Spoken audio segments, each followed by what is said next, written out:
ঈদের নামাজ হয়ে থাকে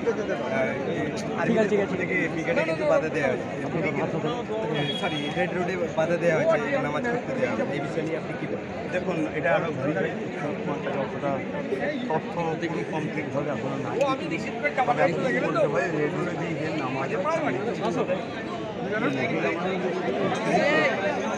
ইসলাম ধর্মকে অপমান করা হচ্ছে, এটা বন্ধ হয়ে যায়। এবার ওখানে ধর্মের নামে অধর্ম চলছে, নামাজ হচ্ছে না নামাজের সাথে রাজনীতি হচ্ছে, কিন্তু কী ব্যাপারটা হয়েছে এটা আমাকে ভালো করে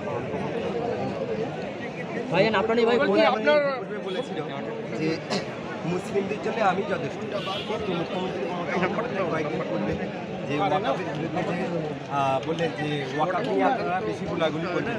এখান থেকে কি পুরো স্পষ্ট বোঝা যাচ্ছে মুখ্যমন্ত্রী মমতা বন্দ্যোপাধ্যায় ভাই ডাইরেক্টলি বিজেপির সাথে যুক্ত রয়েছে। দেখুন, উনি বিজেপির সাথে যুক্ত না, উনি বিজেপিরই অংশ, নিরীহ সরলপ্রাণ বাঙালি ধর্মপ্রেমিক সম্প্রীতিপ্রেমিক মানুষকে বোকা বানাতে নিয়ে এসেছে শিক্ষা স্বাস্থ্য কর্মসংস্থান বাংলা শেষ করতে। কিন্তু মুসলমানদের জন্য আমি যথেষ্ট বলেছিলাম, যখন মুসলমানরা যখন এই কথাটাকে মেনে নিয়েছে তখনই মুসলমান মানুষের জানতে হবে আমরা ধ্বংস কেন আমাদের জন্য মাত্রা আদৌ দ্বিতীয় কেউ আমাদের জন্য যথেষ্ট, সব ধান্দাবাজ, এটা আমাদের মাথায় রাখা দরকার। অতএব এই কথাকে যখন আমরা মেনে নিয়ে বিশ্বাস করেছি, তার ওষুধ আজকে আমাদের ঘরে খোদার পক্ষ থেকেই পেতে হবে। এখনও সময় আছে, আমাদেরকে ফিরে যেতে হবে আল্লাহ ও রসুল ছাড়া কারো করে ভরসা না করে সংবিধানকে সামনে রেখে নিজেদের অধিকার নিজেদের ফিরিয়ে নিতে হবে। মোটাও ব্যানার্জিও যথেষ্ট নয়, বাম কংগ্রেস কেউ আমাদের জন্য যথেষ্ট নয়। নিজেদের খিদে লাগলে নিজেদের ঘরের চেষ্টা করতে হয়, সবাইকে নিয়ে চলতে হবে, এটা বলতে পারি। আপনার বক্তব্যের মাঝেই দেখলাম যুদ্ধের আপনার বক্তব্যের মাঝে শুনলাম যুদ্ধের। হ্যাঁ, অবশ্যই তো সংবিধানকে সামনে রেখে আমাদেরকে লড়াই করতেই হবে, না করলে হয় কী করে বাঁচবো, কী করে দেশে বাঁচবেন না।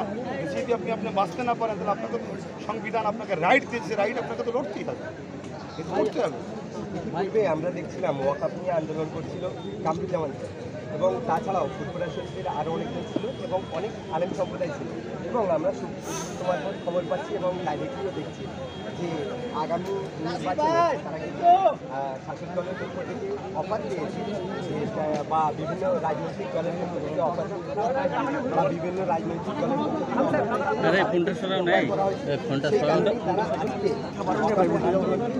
থেকে দিয়েছে বা ঠান্ডা করে দিয়েছে। দেখুন, আমি আগে থেকে তো সঙ্গে সঙ্গে করতে পারি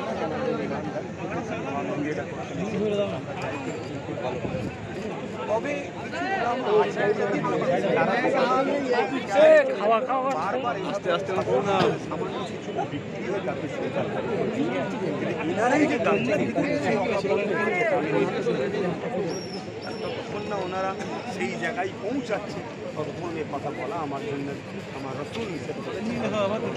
খুব কষ্ট বরং আমি আরেকটা লাস্ট আমরা ছোট করা হয়েছে যে আমরা বা বিভিন্ন নেতা খবর পাচ্ছি আপনি নাকি বিষয়ে তখন আমার একটি ভাই দাঁড়াচ্ছে এবং আমি যদি চ্যানেল নাম রাখলে আরও